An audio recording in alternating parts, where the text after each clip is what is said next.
My name is Katie, and I'm 37 years old. Last year, I married my husband Steve, and together, we purchased a house.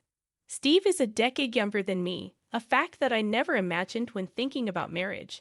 Initially, as we began dating, I anticipated that we might eventually part ways. However, to my surprise, our relationship swiftly led to marriage.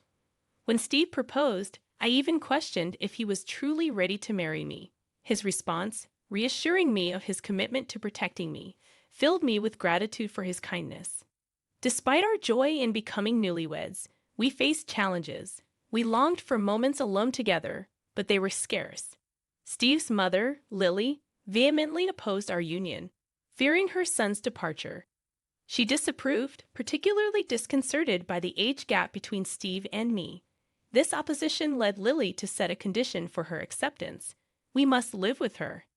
Though I found this demand excessive, we reluctantly agreed, understanding Steve's inability to defy his mother. My own upbringing instilled in me a sense of duty towards parental figures, so I felt compelled to reciprocate Lily's care. Despite my desire to foster a harmonious relationship with her, Lily's disapproval persisted. Hoping to change her perception, we moved into the home we purchased, aiming to demonstrate our commitment to each other and gain her approval. However, our optimism proved misplaced. Lily's criticism of me only intensified, focusing on trivial matters like household chores. Despite my efforts to explain my workload, she dismissed my explanations, asserting her authority over me. Any attempt to challenge her only fueled her hostility towards me. Steve, witnessing his mother's mistreatment of me, intervened, defending me from her verbal assaults. Lily, taken aback by Steve's defiance, attributed his change in behavior to my influence, blaming me for his supposed rebellion against her. While saying this, she would wipe her tears with a tissue, her cold, angry glare piercing through me. "This is all your fault," she'd say. "I don't know why Steve got married to a woman like you." It happened every single time, making me feel like I was living a life straight out of a soap opera where wives are incessantly picked on by their mother-in-laws. Lily seemed frustrated that her beloved Steve was taken away by a wife much older than him, and it seemed like she enjoyed bullying me as if it were her hobby. Day by day, Lily became more spoiled and out of control. I found myself having to care for her like a grandmother, despite having no experience in such matters, making it a challenge. "Katie, I'm sorry about this," I'd say, to which she'd reply, "It's okay. Thank you for always being there for me." I couldn't help but feel sorry for Steve. His own mother hated and continually bullied the woman he loved.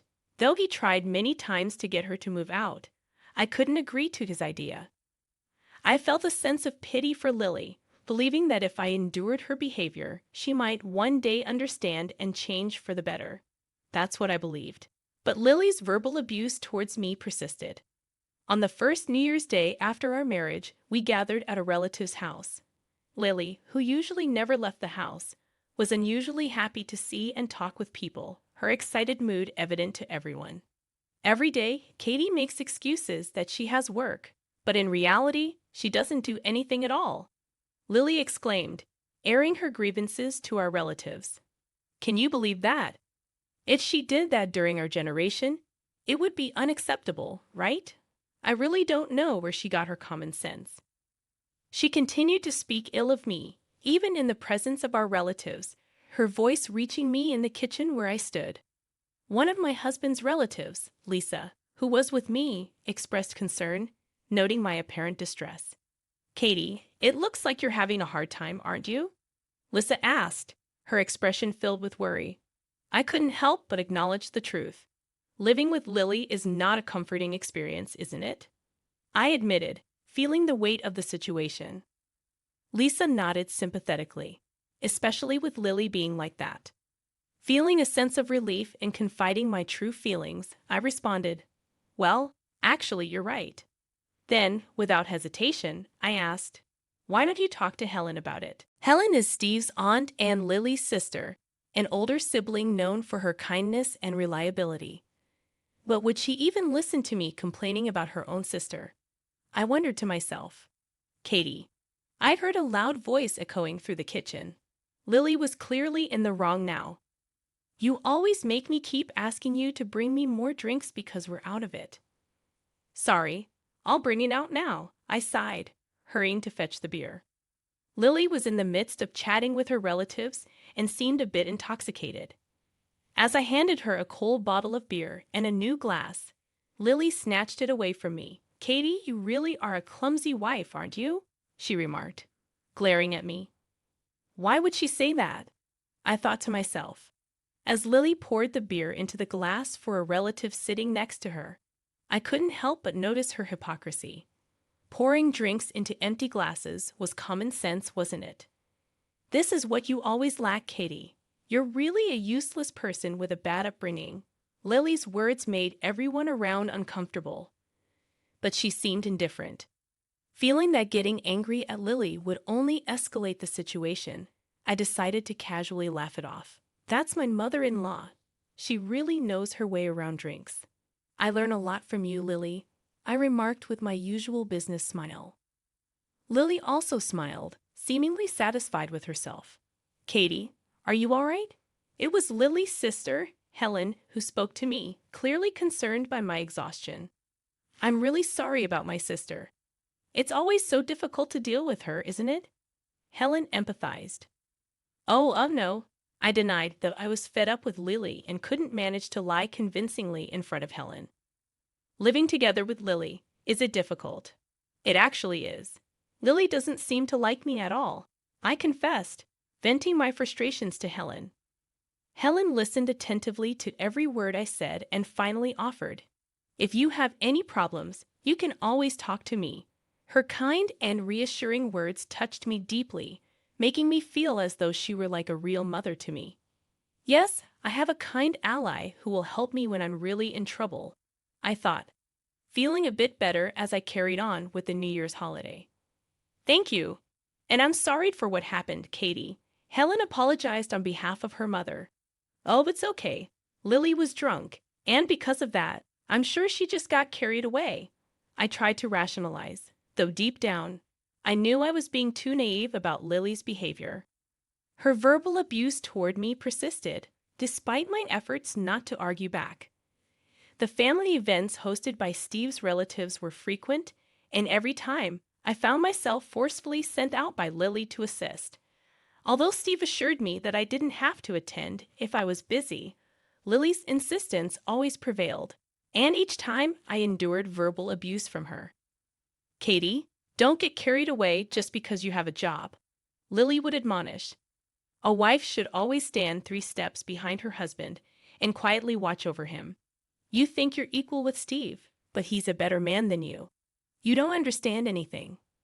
Her public verbal assaults in front of my relatives became routine, leaving me feeling humiliated and powerless. Steve attempted to intervene, but I felt too uncomfortable to draw further attention to the situation during these lively gatherings. Then, one day at a family gathering, Lily uttered something so cruel that I reached my breaking point. Amidst the usual banter and drinks, Lily's words cut deep. What does my son even see in Katie? Lily remarked casually. I really shouldn't have allowed him to marry her. She can't even get pregnant, so what's the point of their marriage? Don't you think so? She sought agreement from those around her, her tone dripping with disdain. The air grew tense as Steve's hand trembled, and I accidentally dropped the tray I was holding. What'd you just say, Mother? Steve's voice was low, his anger barely contained. I only said, if she can't get pregnant. What's the point of your marriage with Katie? Lily defended, oblivious to the hurtful implications of her words. Marriage at 37 means she's given up on getting pregnant, right? That's why I was against the marriage, but you wouldn't listen to me. It's too late to regret anything. I wondered if Lily truly grasped the gravity of her words. Steve and I did want children, and though my chances were slim at nearly 40, I had begun fertility treatments without informing Lily. I knew revealing this would only invite more criticism. Hey, Katie, let's make this clear once and for all. Lily continued callously. If you don't want to have kids, then get divorced already. Steve is still young, so he can start over as much as he wants. Okay. At that moment, something inside me snapped. The wiring that I had worked so hard to endure all this time had snapped with the words kids and divorce. You really hate me, don't you, Lily? I finally confronted her. Yes, I do hate you, Lily responded, looking at me with a twisted smile. Okay then. Well, just now, we are no longer living together anymore. Could you please leave my house, Lily? I demanded firmly. What are you talking about? You're crazy. Lily scoffed, trying to dismiss my words as a joke in front of our relatives. I'm sorry, but I'm not joking at all. You cannot stay in our house any longer, I insisted, my resolve unwavering. Sensing the shift in the atmosphere, all the relatives instantly moved away from us, giving us space. What are you talking about? If you hate me so much, then why are you living in our house? You have no right to demand me to leave. Lily retorted, visibly shocked. Oh yes, I do. That house is mine. It is up to me whether I let you live there or kick you out, Lily, I asserted. Lily turned to Steve, seeking his support. Wait a minute, Steve. What's the meaning of all this? She pleaded. Mom, I told you many times, didn't I? Don't make fun of Katie too much. Steve responded coldly. I told you that Katie built that house by herself, didn't I? Why can't you even remember something so important? Because normally, it should be the husband who builds the house, right? Lily retorted, revealing her outdated beliefs. Steve sighed in frustration. I was against moving in with you, Mother, but Katie insisted on having you live with us, so I had no choice. So that's enough.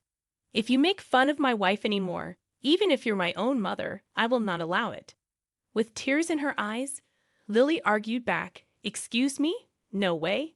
You're kidding, right, Steve? Aren't you on my side? Your side?